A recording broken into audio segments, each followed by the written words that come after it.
자, 이제 우리 10주차 오늘 기도학교 들어가는데요. 자, 우리 양손을 준비하시고 반복밖에 없습니다. 우리 머릿속에 딱 각인시키는 거는 반복하는 것밖에 없습니다. 자, 저랑 함께 먼저 한번 기억을 살려보고 다시 한번 반복을 해봤으면 좋겠는데요. 자, 저랑 같이 합니다. 양손 딱 준비하시고 우리의 기도가 목소리가 너무 약해요. 자, 우리의 기도가 위를 향하고 안을 향하고 밖을 향할 때 가장 힘이 있다. 자, 우리 성도님들 다 같이 이제 멈추지 않고 쭉쭉 하는 겁니다. 자, 준비. 자, 시작. 우리의 기도가 위를 향하고 안을 향하고 밖을 향할 때 가장 힘이 있다. 네, 우리가 이렇게 해서 이 세 가지 방향, 위를 향하고 안을 향하고 밖을 향하는 기도를 우리가 계속 기도학교를 통해서 보고 있는데, 이게 지금 이 원래 목적을 잃어버리시면 지금 이 내용이 그냥 이론이 돼요. 우리가 지금 함께 기도학교를 나누고 있는 목적이 뭐냐면, 우리의 기도가 이왕이면 좀 더 잘했으면 하는 소망이 다 있으시죠, 그죠?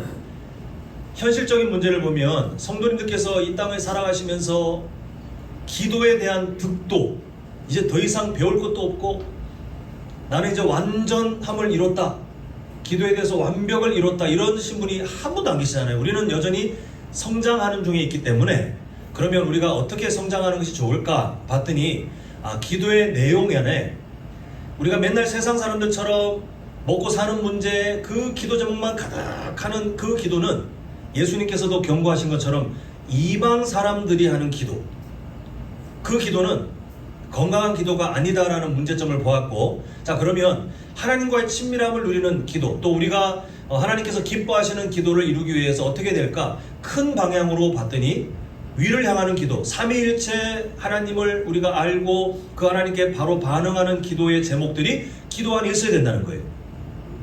자, 기도합시다 하자마자 하나님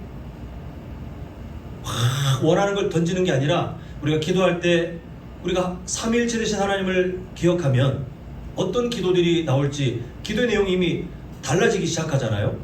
감사를 할 수도 있고, 그리고 그 하나님의 일하심을 우리가 인정할 수도 있고, 기대할 수도 있고, 아니면 그 하나님, 그 거룩하신 하나님 앞에 우리가 회개할 수도 있고, 삼위일체 되신 하나님 앞에 먼저 반응하는 기도의 제목들을 꼭 넣자는 거예요. 그 위를 향하는 기도. 자, 이제 안을 향하는 기도는 뭐였죠? 그러면 그것으로 끝이 아니라 우리가 하나님께 기도하고 하나님과 친밀함을 누리는 것이 기도의 주 목적인데, 그러면 하나님께서 기뻐하시는 우리의 내면의 변화도 우리의 기도 제목이 있어야 정상이라는 거죠. 그게 우리에게 유익하다고 했습니다. 그 우리가 하나님의 성품을 닮아가는 기도의 제목들이 없는 것보다는 들어가기 시작하는 것이 유익하고, 한두 개 빈약하게 있는 것보다는 매 순간 기도할 때마다 하나님, 내 삶이 이러한데 하나님의 성품이 이러하시니 제가 그 성품을 닮아가기를 원합니다. 우리가 그동안 배웠던 내용 한 줄만 넣어도 기도가 풍성해지기 시작하는 거예요. 하나님이 기뻐하시는 기도가 바로 거기에 있습니다. 지금 그래서 우리는 위를 향하는 기도의 제목들을 보았고, 이제 안을 향하는 기도의 제목들을 보면서 오늘이 그 마지막 순서, 이제 성령의 열매를 통해서 우리가 어떤 기도를 더 풍성하게 품을 수 있을지를 함께 좀 살펴보고자 합니다. 자, 교재 보시면서 우리 먼저 그 제목 아래에 있는 빈칸을 먼저 채워보겠습니다. 이거 예전에 한번 다뤘었는데, 갈라디아서 묵상하면서 다뤘었는데 한번 또 정리를 해야 될 것 같아요. 자, 채우시면 기록하시면서 제가 일단 읽겠습니다. 성령의 열매는 9개가 아니라 9가지 특성 모두가 합쳐져서, 그 다음 뭐라고 되어 있죠? 성령의 열매 하나가 됩니다. 여기 밑줄 치시고 별표 엄청 많이 하셔야 돼요. 성령의 열매 하나가 됩니다. 여기에 이게 별것 아닌 것 같은데 이 차이가 엄청나게 큽니다. 그러니까 사람은 매우 간사하거든요. 저도 그렇고 성도님들도 그렇고 간사한 면이 있어요. 그래서 우리는 이왕이면 하나님 앞에서 편하게 살고 싶은 욕망이 우리 안에 깔려 있습니다. 그러니까 성령의 열매를 9가지로 예전에 그게 오해했던 시절들이 있었는데, 본문의 그 헬라어 단어를 보면 성령의 열매들이라고 되어 있지 않고 성령의 열매라고 하는 단수, 그러니까 하나라고 표현하면서 그 다음에 9가지를 말하고 있는 이유가 뭐냐 하면, 성령의 열매는 하나밖에 없어요. 근데 그 하나 안에 9가지 특성이 있는 겁니다. 이게 뭐 적절한 비유는 아니지만 그냥 문득 생각나는데, 오미자차의 오미가 뭔지 아시죠? 근데 그 5가지 맛, 뭐 쓴맛도 있고 뭐 짠맛도 있나요? 오미자의 그 오미 5가지 맛이 그 열매가 5종류라는 의미가 아니죠. 오미자라고 하는 열매는 하나인데 맛이 5개가 느껴지네. 그래서 사람들이 오미자라고 이름을 붙였잖아요. 마찬가지예요.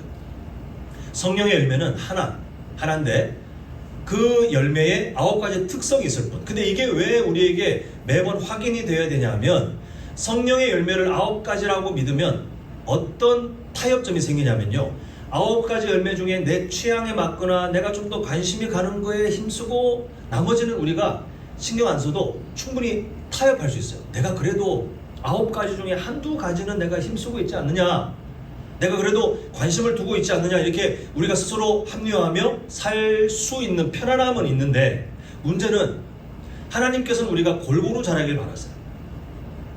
성도님들께서 자녀를 키울 때 그 자녀가 자라기 위한 여러 영양소들이 골고루 공급되도록 잘 키우고 먹이셨기 때문에, 그래도 지금 초등학교를 지나 중학교, 고등학교를 지나서 이제 성인까지 키우신 분들이 계시잖아요.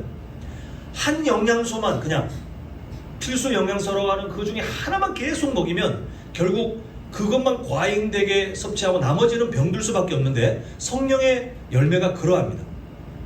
9가지 특성이 다 우리 안에 골고루 자라가야 되는데, 이게 9가지라고 생각하고 열매가 9종류라고 생각하면 몇 개는 관심을 두고 나머지는 우리가 그냥 마음 편하게 무시해요. 상관하지 않으려고 해요. 근데 하나님께서는 그게 아니라고 말씀하십니다. 이게 다 함께 같이 자라가야 하기 때문에 우리는 이 9가지 열매를 다 신경 써야 되는 그런 수고로움은 있겠지만, 그래야 자란다. 그게 바로 예수님의 성품을 향해 자라는 일이다. 이렇게 우리가 기억하시면 좋겠습니다. 자, 이제 9가지 열매를 간단하게, 오늘 좀 내용이 너무 잘게 쪼개져서 아쉬움이 있지만 그래도 한번 살펴보겠습니다. 먼저 첫 번째 열매가 뭐냐면 사랑이죠. 사랑. 헬라어로 아가페라고 하는데, 이 사랑은 우리가 가장 먼저 우리 기도 제목 안에 포함시키게 됩니다. 자, 성도님들께서 오늘 9가지 그 특성들을 제가 하나 말씀드리고, 제일 마지막에 반드시 도달해야 될 그 문장이 있는데 저를 따라하겠습니다. 평소에도 계속 기도해야겠습니다. 자, 이게 이따가 한번 이게 무슨 말이냐 이따 보시면 아시겠지만, 오늘 우리가 성경 공부하는 게 아니에요. 성령의 9가지 특성, 성령의 열매는 하나인데 9가지 특성이 그런 거요. 오케이, 끝. 그리고 오늘 돌아가시는 게 아니라 내가 기도 제목 안에 뭘 넣을지를 지금 계속 보고 있는 중에 있어요. 그 성령의 9가지 특성을 보면서 금방 말씀드린 평소에도 이걸 두고 계속 기도해야겠군요를 우리가 계속 찾으셔야 됩니다. 이걸 다짐하셔야 돼요. 자, 이제 사랑을 보고 있는데 교재 내용 제목 아래에 있는 그 줄을 함께 읽겠습니다. 인간의 조건적 사랑. 시작. 인간의 조건적 사랑이 아니라 하나님께서 베푸시는 무조건적인 사랑입니다. 이렇게 말하고 있습니다. 자, 성도님들 혹시 스스로 어떻게 생각하실지 모르겠지만, 성도님들 우리 잘 보면요, 우리 스스로는 우리 자신이 꽤 공평한 축에 속한다라고 아마 생각하실 겁니다. 아마 이 중에 나는 불공평한 사람이야, 나는 공정하지 못해, 이렇게 자각하시거나 반성하시는 분들은 아마 없으실 것 같아요. 저도 마찬가지. 우리는 우리 자신에게 팔이 엄청 안으로 굽어가지고요, 늘 저는 부족합니다 그러지만 사실 우리는 우리 자신이 인생의 최고거든요. 다른 사람에게 최고로 존중받아야 되고 내가 이 우주의 주인공처럼 막 느껴져요. 우리는 우리 스스로가 공정하고 공평한 사람이라고 스스로 생각하지만, 근데 사실 자세히 들여다보면 우리가 꽤 불공평한 사람입니다. 자, 그 증거를 알려드릴 텐데, 성도님들께서 지난 세월 동안에 사람들을 대하실 때 태도가 항상 똑같으셨는지 한번 생각해 보십시오. 제가 크게 세 부류로 한번 나눠 드릴 텐데, 아주 친밀한 자녀든 가족, 아주 친밀한, 또 내 마음에 맞는 정말 절친, 그 사람들에게 대할 때 태도가 어떻습니까? 성도님들께서 할 수 있는 모든 애정을 다 드리고 참고 섬기고 기다려주고 돕고 아마 그 마음의 에너지가 최선을 다해서 하셨을 거예요. 자, 그 다음 부류. 세상에서 만나는 교회에서 만나는 것도 마찬가지일 텐데 그렇게 막 애정을 드리는 그 정도는 아니지만 적절하게 좋은 그 관계, 사회적 관계를 유지해야 된다 여겨지는 분들에게 성도님들이 하시는 태도가 뭐냐면 막 적극적으로 애정을 드리고 내가 헌신하고 막 참고 눈물로 견디고는 아니지만 성도님들의 태도를 보면 적절히 예의를 차리고 그 관계가 안 깨어질 만큼의 어떤 모습들을 유지하실 겁니다. 자, 혹시 이런 분들이 없다 하긴 그렇겠죠. 성도님들 삶에 정말 불편한 옆에 있기만 해도 같이 마주보고 1분만 있으라 그러면 내가 미칠 것 같은 그렇게 불편한 어떤 사람들 있잖아요. 나를 상처를 줬거나 내가 어렵거나 그런 사람들, 내가 정말 그 어떤 사람에 대한 안 좋은 감정이 있는 대상들이 있을 수 있잖아요. 그 사람들에게 성도님들께서 막 애정을 드리거나 아니면 적절히 내가 사회적 관계를 유지하거나도 사실 힘들어요. 거리를 더 멀리 하려고 할 거예요. 자, 우리는 공평한 사람 같고 공정한 사람 같지만 이미 딱 보십시오. 나를 마주하는 사람의 조건에 대해서 내가 계산적으로 나의 삶이 달라지는 모습이 달라지지 않습니까?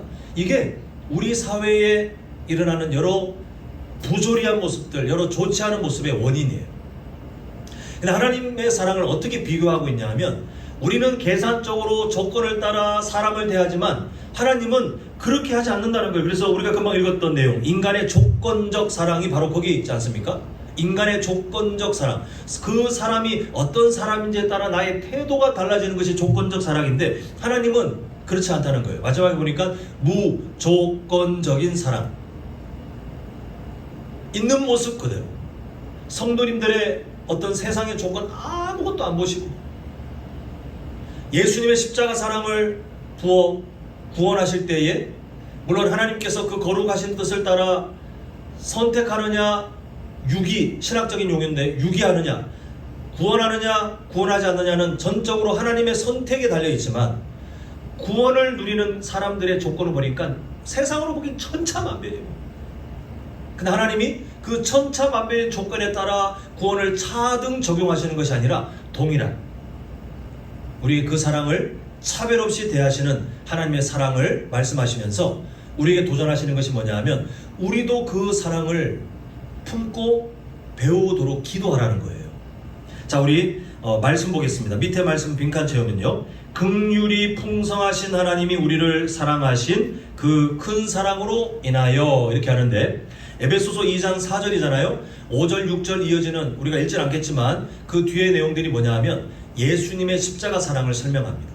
근데 그 십자가 사랑, 우리를 구원하신 십자가 사랑이 뭐냐 하면 긍휼이 풍성하신 하나님의 사랑, 조건 없이 우리를 있는 모습 그대로 그냥 하나님께서 사랑하시기 때문에 사랑하시는 그 아가페적인 사랑 때문에 우리가 예수님의 십자가 사랑을 누리고 있다라는 것이 에베소 2장의 내용인데 결국 우리는 뭔가를 잘했거나 잘할 가능성이 있어서 하나님이 우리를 사랑하신 것이 아니라 그냥 하나님이 그냥 사랑하신 무조건적인 사랑. 그러므로 우리도 기도할 때 어떻게 기도하냐면 다른 사람에게 우리는 이 사랑을 흘려보내야 되는 사명을 갖고 있습니다. 그 오죽하면 예수님이 기준을 세우시기를 원수도 거기서 끝난 거 아니에요. 우리는 친밀한 사람, 적절한 관계, 원수 이렇게 크게 세 등분으로 나누고 싶지만 예수님께서 우리에게 도전하시기는 너 나의 그 무조건적인 사랑 때문에 구원받았으면 원수도 사랑하라라고 아예 기준을 리셋해 주시는 거예요. 그럼 여러분들이 기도하실 때 세상 속에서 그냥 먹고 사는 문제의 기도도 중요하지만 우리의 오늘 기도학교 아까 전에 초반부에 제가 목적을 말씀드렸잖아요. 우리의 기도 안에 뭐가 들어가야 되냐면 가끔씩이라도 이 성령의 열매의 9가지 특성 중에 하나인 사랑을 품으면 하나님께서 무조건적인 사랑을 내게 베푸신 것처럼 하나님 저도 다른 사람에게 조건 없는 사랑을 베풀 수 있도록 도와주십시오라고 자 우리 아까 전에 어떤 말을 약속한다고 그랬죠? 평소에도 계속 기도해야 되겠다는 것이 오늘 기도학교의 목적입니다. 우리가 특정한 날만 이렇게 기도하거나 아니면 오늘 이론 공부하는 것처럼 배우고 덮어놓는 것이 아니라 평소에 하나님께서 딱 도전을 주실 때에 기도 제목 안에 아예 한 줄이 들어가신 하나님, 무조건적인 하나님의 사랑을 내가 닮아가도록 저를 도와주십시오. 하나님이 얼마나 기뻐하실지 성도님께서 기억하셔야 되겠습니다. 자, 다음 두 번째, 희락, 기쁨 이렇게 되어 있죠. 자, 보면 우리가 밑에 그 교재 한 줄 또 함께 읽겠는데요. 자, 환경에, 시작. 환경에 좌우되는 감각적인 기쁨이 아니라 위에 계신 하나님이 부어주시는 기쁨입니다. 이렇게 말하고 있습니다. 자, 우리는 환경에 따라 기뻐하고 기뻐하지 않는 것이 자동으로 그냥 적용이 돼요. 이게 뭐 환경에 따라 기뻐하지 마십시오를 말하는 게 아니라 그건 1차원적인, 그건 누구나 다 하는 반응이거든요. 근데 성숙한 사람은 그 단계를 더 넘어가는 것을 말합니다. 그 세상이 가르치는 기쁨, 악한 마귀가 우리에게 유혹하는 기쁨은 환경을 따라, 그래서 맨날 환경에 좌지우지되는 거예요. 환경에 따라 기뻐하는 것은 맞지만, 근데 그 환경이 우리 마음대로 늘 뭐 감격, 늘 만족, 늘 기쁨이 아닐 확률이 더 높지 않습니까? 그럴 때 우리가 어떻게 살 것인가를 하나님께서는 환경에 좌지우지되지 않는 그 기쁨을 가르치시는데, 자, 우리 빈칸 밑에 성경 말씀 빈칸 채워보겠습니다. 자, 제가 읽습니다. 신부를 취하는 자는 신랑이나 서서 신랑의 음성을 듣는 친구가 크게 기뻐하나니 나는 이러한 기쁨으로 충만하였노라. 이렇게 말하는 사람이 누구냐 하면 바로 세례 요한입니다. 이 세례 요한의 신앙 고백이에요. 신랑 되신 예수님을 만나고 그 충만한 기쁨을 말하고 있어요. 환경이 뭐가 달라진 게 아니잖아요. 세례 요한이 갑자기 세상에서 뭐 세례 요한의 만족이 그게 아니었겠지만 사람들이 보기에 우와 부럽다, 갑자기 뭐 엄청난 갑부가 된다거나 예수님 만나고 나서 갑자기 그 사회에 고위 관직이 오른다거나 아니면 뭐 원하는 뭔가를 얻거나 이게 아니잖아요. 여전히 똑같아요. 하나님 때문에 외롭게 선지자의 삶을 사는 그 세례 요한. 근데 세례 요한의 고백이 예수님을 만나고 나서 예수님으로 인하여 기쁨이 충만한, 세상 환경과 전혀 상관없이 하나님으로부터 누리는 그 기쁨을 우리에게도 가르치고 있는 것을 보게 됩니다. 그래서 우리가 평소에도 이 기쁨을 사모하면서 하나님 앞에, 하나님 오늘 하루도, 우리가 아침에 만약 기도하신다면 오늘 하루도 환경에 좌지우지되지 않는 하나님으로부터 누리는 기쁨을 누리게 도와주시옵소서. 우리 이런 기도 제목이 꼭 들어가야 된다는 거죠. 자, 다음 세 번째 보겠습니다. 화평, 평안. 우리 교재 내용 한번 같이 읽겠습니다. 세속적인, 시작.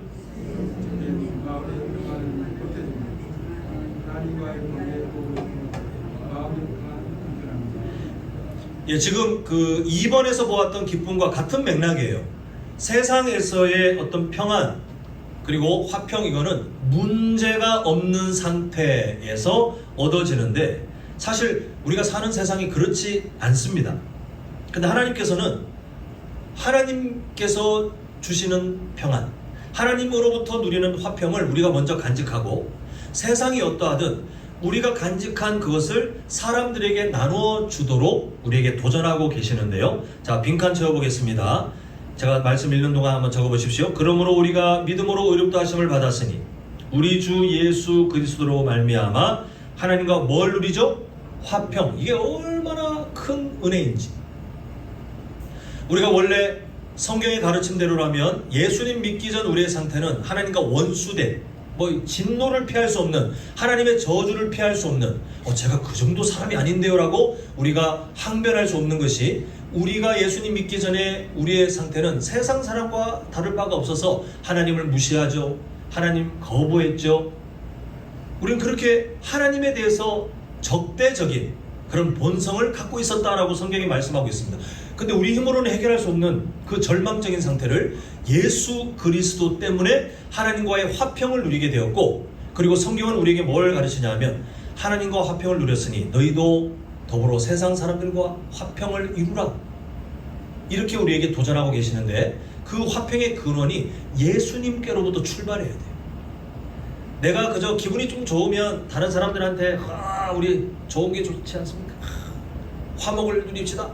기분이 수틀리면 내가 막 짜증 부리고 관계를 깨뜨리고, 이게 아니라 예수 그리스도를 통해서 누리는 화평을 내가 매일마다 기도를 통해서 하나님께로부터 얻어내는 거예요.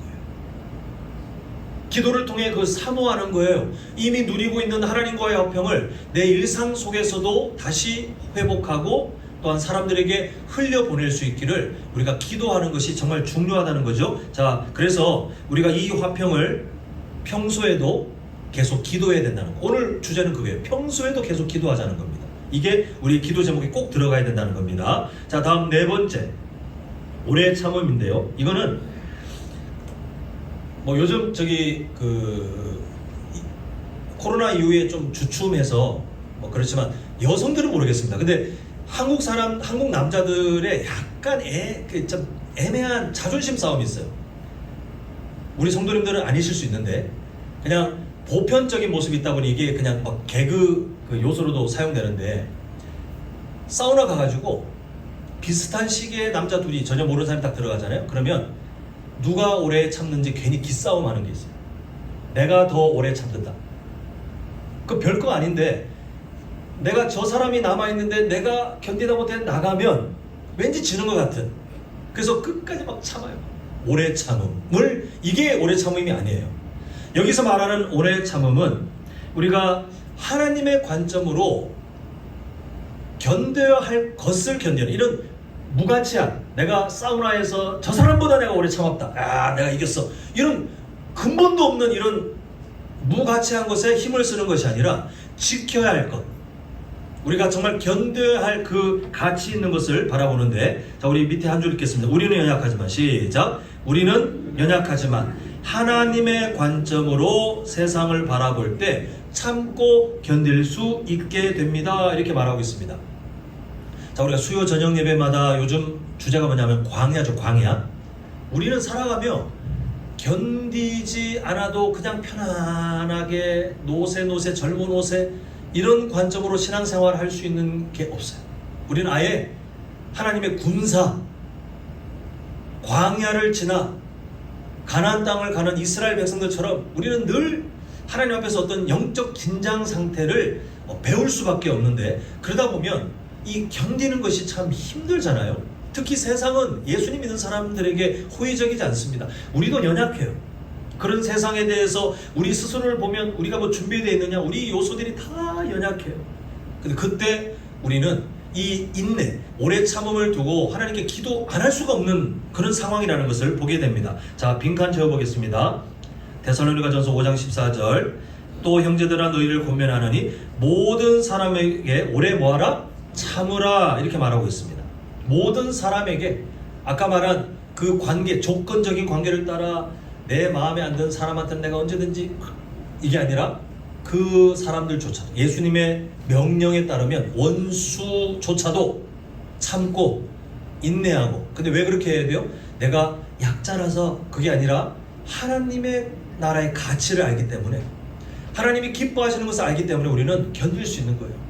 하나님이 다 아시기 때문에, 내 마음의 눈물을 하나님이 아시기 때문에 우리는 오래 참음을 누릴 수 있는데, 다만 기도해야 한다는 겁니다. 우리의 일상에 이게 기도 제목으로 꼭 들어가야 된다는 것을 보게 됩니다. 자, 다음 다섯 번째, 자, 자비인데요. 자, 교재에 있는 한 줄 읽겠습니다. 시작. 성도는 하나님의 성품을 닮아갈 때 이웃을 향한 긍휼과 자비가 가능해집니다. 세상은요, 이렇게 살지 말라고 합니다. 손해거든요. 이렇게 사는 게 바보라고 말해요. 그런데 성경은 바보가 되라고 말하고 있습니다. 손해를 보래요. 근데 손해를 보는 건 좋은데 우리가 과연 가능하냐? 우리는 스스로 이 삶을 못 살기 때문에 기도해야 돼요. 자, 우리가 지금 읽은 것처럼 다른 사람을 향해서 자비, 긍휼, 친절을 나타내는 것은 하나님의 명령이며, 우리가 자주 말하는 예수님 닮고 싶어요 하는 예수님을 닮는 삶에 속하는데, 그것은 금방 읽으신 것처럼 하나님의 성품을 내가 닮아갈 때 가능해요. 그냥 내가 아침에 일어나가지고 오늘 자비를 베풀어야지, 오늘 긍휼하게 살아야지, 100이면 100 다 실패입니다. 자, 우리 한번 빈칸을 채워보겠습니다. 골로새서 3장 12절, 제가 읽는 동안에 한번 채워보세요. 그러므로 너희는 하나님이 택하사 거룩하고 사랑받는 자처럼 긍휼과 자비와 그리고 겸손과 온유가 쭉 이렇게 나와서 그런 삶을 옷 입고 라고 되어 있죠. 앞에 있는 그 내용을 기억하셔야 됩니다. 너희는 하나님이 택하사 어떤 존재라는 거예요? 하나님 앞에서 우리가 거룩함을 누리고 사랑받는 자가 되었기 때문에 그처럼 긍휼과 자비와 이렇게 우리에게 도전하고 있는 것을 보게 됩니다. 이 말씀처럼 하나님께 받은 사랑을 기억하고 그 사랑을, 그 성품을 담고자 우리가 하나님 앞에 기도하며 살아갈 때, 그때 드디어 우리의 일상 속에 다른 사람을 향한 성령의 열매의 그 특성 중에 하나인 자비, 긍휼, 친절함이 드디어 출발하게 되니까 우리는 평소에 기도하셔야 돼요. 이 기도 제목이 들어가야 됩니다. 자, 다음 6번째, 양선. 자, 우리 한번 교재 내용을 함께 읽겠습니다. 자, 시작. 선하신 하나님을 닮아갈 때에만 우리는 선한 삶을 살아갈 수 있게 됩니다. 자, 여기서 말하는 선함은 저 사람 착한데, 저 사람 성격 좋은데, 이런 인간적인 눈으로 볼 때 말하는 그 착함을 넘어서요. 그러니까 결국 이미 여기서 우리 한계가 드러나죠. 인간적인 시선으로 보기에 착한데를 우리가 이루기도 힘든데, 그 착한데라고 말하는 기준을 넘어서기 때문에 우리의 힘으로는 스스로 이 일을 할 수 없습니다. 하나님의 선하심에 도달하는, 배우는 그 기준을 우리가 바라봐야 되는데요. 자, 빈칸을 채워보겠습니다. 우리 예전에 갈라디아서 6장 9절을 통해서 함께 봤던 내용이죠. 우리가 선을 행하되 낙심하지 말지니 포기하지 아니하면 때가 이름에 거두리라, 이렇게 말합니다. 여기서 말하는 선, 하나님 수준의 선, 다른 사람을 섬기고 세상 속에 예수 그리스도의 성품을 따라 살아가는 그 선함, 착함, 세상 속에서 바보가 되는 것, 손해를 입고 내 자존심을 드러내지 않고 내가 얻고자 하는 것을 얻지 않는, 그냥 예수님처럼 한없이 낮아지는 그 선함. 근데 이렇게 살면 낙심이 되죠. 왜 낙심이 되냐면, 저도 낙심이 되던 그 실망하는 또 그런 포인트들을 기억해 보니까 다른 사람이 안 알아줘요.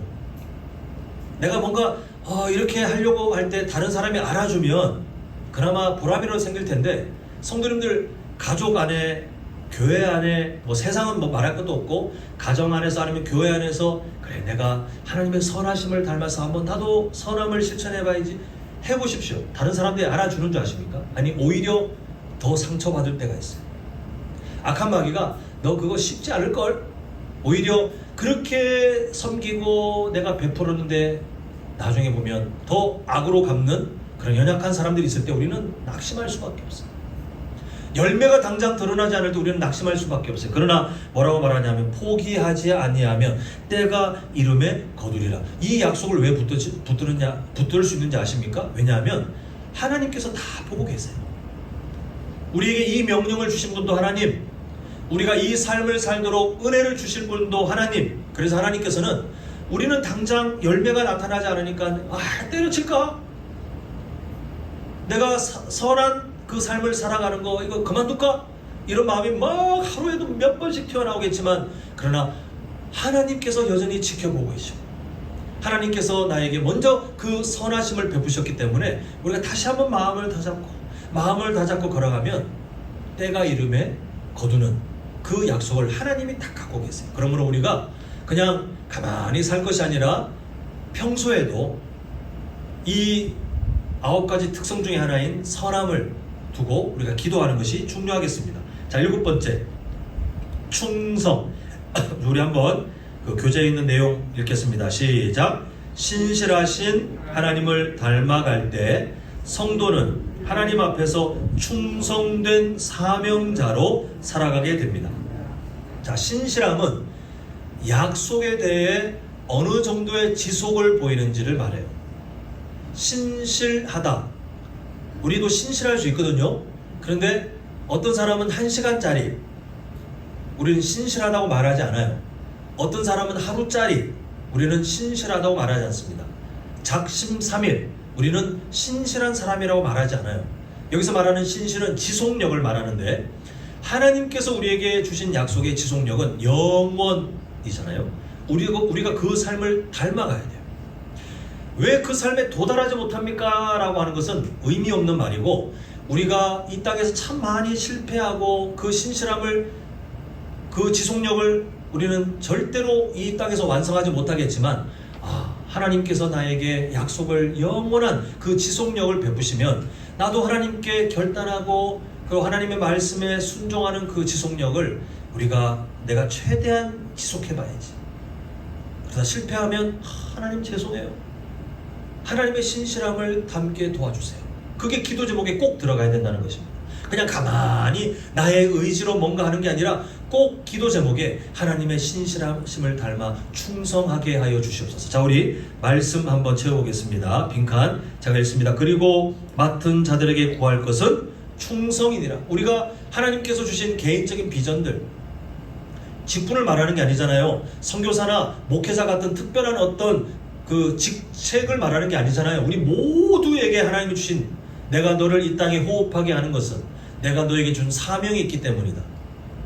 이 세상 가운데, 그 가정에서, 그 교회에서, 그 직장에서, 그 사업장에서, 그 세상 속에서 네가 나의 영광을 드러내는 의의 나무로, 이사야 61장 3절이죠. 의의 나무로 살게 하기 위해서 내가 너를 지금 살아있게 하고 있다. 그럼 우리가 어떻게 살아야 되겠습니까? 지금 이 말씀처럼 맡은 자들에게 그 사명을 맡았으니 우리는 충성밖에 드릴 게 없는데, 그 충성은 지속력. 성도님들께서 충성된 사람이 되길 원합니다. 우리 기도 제목들이 있잖아요. 그러면 그냥 하나님 충성되길 원합니다가 아니라, 지금 우리가 성령의 9가지 특성 중에 하나를 보고 있는 것처럼 하나님의 신실하심이 나에게 먼저 나타나셨기 때문에, 주님, 내가 그 신실하심을 닮아 나도 하나님께 충성된 사람으로 살게 도와주시옵소서. 이걸 매일 기도해야 우리는 그날 그렇게 살아갈 수 있는 힘을 얻게 되는 거예요. 우리는 평소에도 계속 기도해야 된다는 그런 삶을 보게 됩니다. 자, 8번째, 온유함인데요. 자, 우리 교재 내용 함께 읽겠습니다. 시작.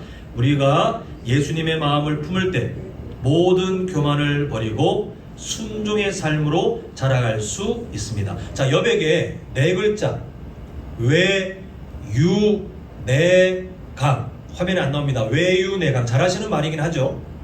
성경적인 의미는 아니지만 우리가 성경적으로 이해하면 되겠습니다. 외유내강, 이 온유함을 착각해서 그냥 약해 빠져가지고 그냥 세상에서 이리 가면 저리 휩쓸리고 이리저리 막 내몰리는 그런 약해 빠진 사람을 말하는 게 아니라, 겉으로는 부드러운데 속에는 흔들림 없는 하나님 앞에 견고한 성품을 가진 사람이 바로 온유함의 특징이에요. 이걸 잘 아셔야 돼요. 겉으로는 부드러운데 안에는 흔들림 없는 아주 단단한 성품을 갖고 있는 거예요. 고집스러움이 아니라 하나님 앞에서 아주 건강하게 자라 준비된 그 견고한 성품이 있을 때, 그때 세상을 향해 여유롭게 온유하게 대할 힘을 얻게 됩니다. 자, 우리 빈칸을 한번 채워보겠습니다. 자, 빌립보서 2장 5절 또 8절 나눠서, 너희 안에 이 마음을 품으라. 곧 그리스도 예수의 마음이니 자기를 낮추시고 죽기까지 뭐 하셨죠? 복종하신, 화면이 안 바뀌었네요. 죽기까지 복종하셨으니, 그게 예수님의 온유함을 드러내는 가장 큰 사건 아닙니까? 모든 것을 다 할 수 있는, 모든 것을 마음대로 할 수 있는 그 권한을 예수님이 갖고 계셨지만, 십자가에 달려 계실 때 세상 말로 예수님이 하나님으로서 갑질, 그렇게 안 하신 분이니까 그냥 비유로, 하나님으로서 이 세상에 대해 그냥 마음껏 다 갑질을 할 수 있는 자유가 있고 권한이 있었지만 안 하셨어요. 그게 온유함이에요.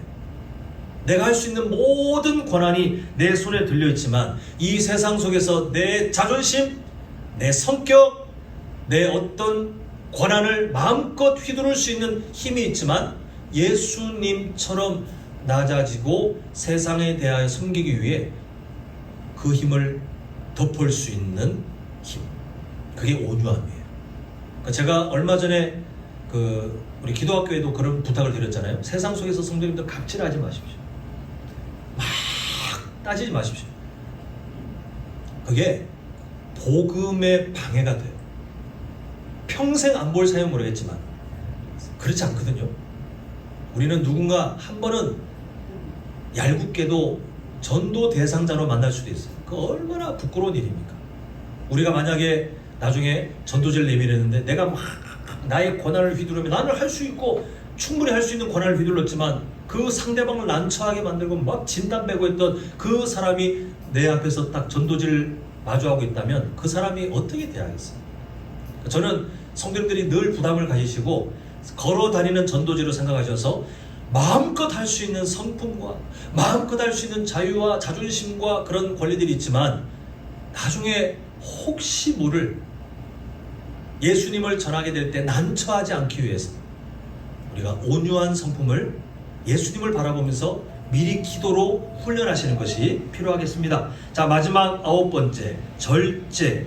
우리 한번 내용을 같이 읽겠습니다. 시작. 성령의 다스림을 받을 때 우리는 삶의 모든 영역에서 절제를 행할 수 있습니다.